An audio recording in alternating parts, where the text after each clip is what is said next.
sukacita.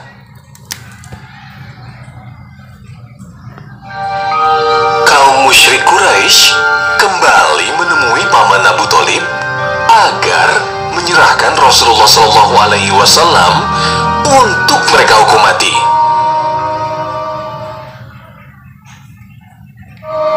Paman Abu Thalib sangat terkejut. Beliau segera mengumpulkan Bani Hashim dan Bani Muthalib untuk melindungi Rasulullah SAW, kecuali Abu Lahab yang tetap memusuhi Rasulullah SAW.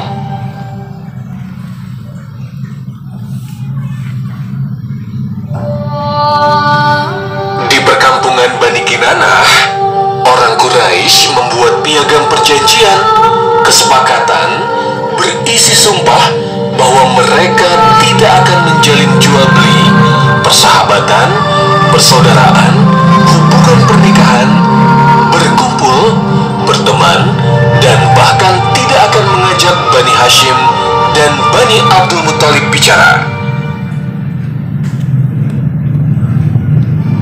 Pemboikotan itu membuat keadaan Rasulullah SAW, Bani Hashim, dan Bani Muthalib sangat mengenaskan. Mereka kekurangan makanan dan pakaian hingga terpaksa memakan daun-daunan dan kulit yang mengering. Anak-anak merintih kelaparan. Paman Abu Thalib selalu mengkhawatirkan Rasulullah SAW. Beliau meminta agar Rasulullah SAW tidur di pembaringannya dan ada orang yang selalu menjaganya.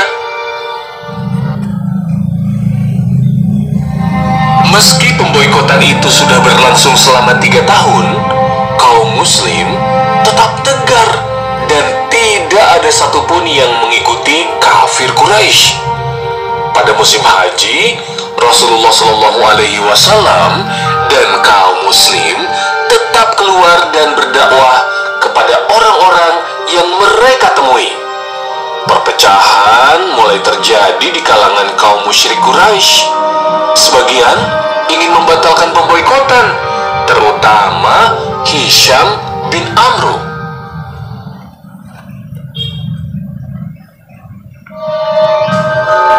Paman, lembaran perjanjian itu telah musnah karena Allah telah mengirimkan rayap untuk memusnahkannya, kecuali tulisan yang ada nama Allah, kata Rasulullah SAW kepada paman Abu Thalib.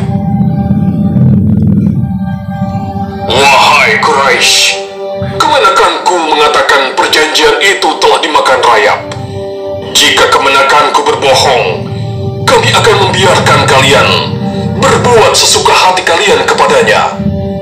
Tetapi jika kemenakanku benar, kalian harus membatalkan pemboikotan yang zalim ini, kata paman Abu Thalib.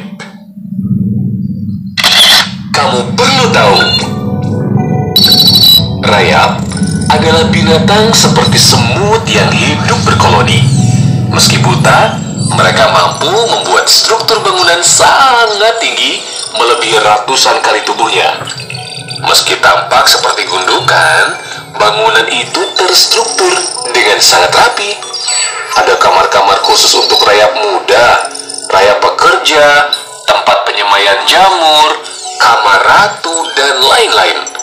Sistem sirkulasi udaranya sangat baik karena rayap harus tinggal di tempat yang lembab. Allah menyebut rayap dalam Al-Quran surat Saba ayat 14. Lalu benarlah rayap memakan lembaran perjanjian kecuali kata Bismika Allahumma, dengan namamu ya Allah. Seorang pemuka Quraisy bernama Mut'im bin Adi yang tidak setuju dengan pemboikotan segera merobek lembaran perjanjian itu dan berakhirlah masa pemboikotan. Kini Rasulullah SAW dan kaum muslim tak lagi dikucilkan, Tetapi mereka tetap menghadapi hinaan dan siksaan kafir Quraisy. Paman Abu Thalib sudah tua dan mulai sakit-sakitan. Tak berapa lama kemudian, Paman Abu Thalib pun wafat pada usia 80 tahun.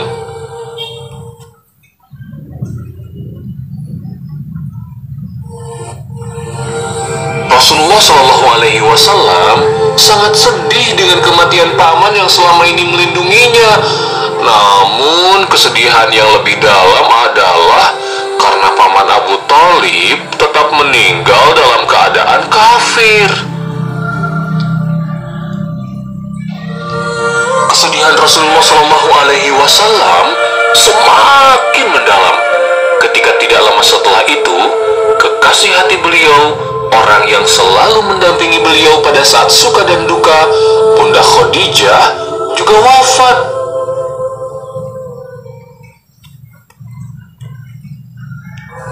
Sungguh, hari-hari yang dilalui Rasulullah Shallallahu Alaihi Wasallam selanjutnya terasa begitu berat. Tahun itu dikenal sebagai Amul Huzni atau Tahun Duka Cita.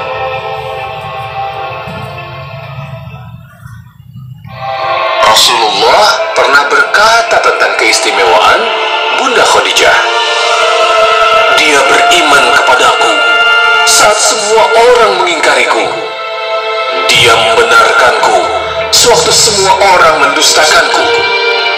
Dia mendukungku dengan hartanya selagi semua orang menghalangiku.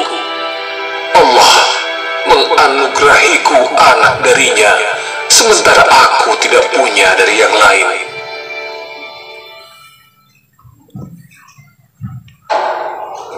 Siksaan terhadap Rasulullah Shallallahu Alaihi Wasallam semakin menjadi hingga jiwa beliau terancam. Beliau pun pergi keluar Mekah menuju Taif, ditemani oleh Zaid bin Harithah untuk berdakwah selama 10 hari di sana. Sambutan masyarakat Taif ternyata tidak lebih baik. Mereka mencemooh Rasulullah Shallallahu Alaihi Wasallam, mengusir dan menghina beliau, serta menghujani Rasulullah Shallallahu Alaihi Wasallam dengan batu. Zaid bin Harithah berusaha melindungi Rasulullah Shallallahu Alaihi Wasallam hingga banyak luka di sekujur tubuh dan kepala Zaid. Kaki Rasulullah Shallallahu Alaihi Wasallam pun terluka dan berdarah.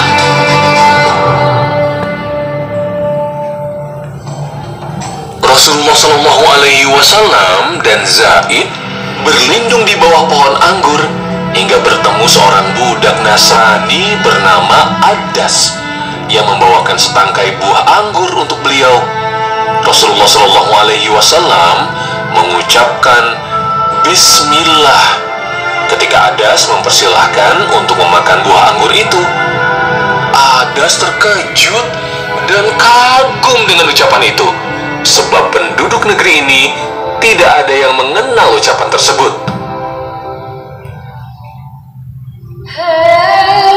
Di tengah siksaan seperti itu, Rasulullah Shallallahu Alaihi Wasallam tetap mendoakan penduduk Taif. Sungguh mulia hatimu ya Rasulullah. Rasulullah Shallallahu Alaihi Wasallam kemudian memutuskan kembali ke Mekah dengan jaminan keamanan dari Mut'im bin Adi. Beliau kemudian mulai berdakwah di kalangan kabilah-kabilah Arab lainnya. So you too, do not forget to say. Nah, kalian juga ya, jangan lupa ucapkan basmalah sebelum melakukan apapun, termasuk makan dan minum.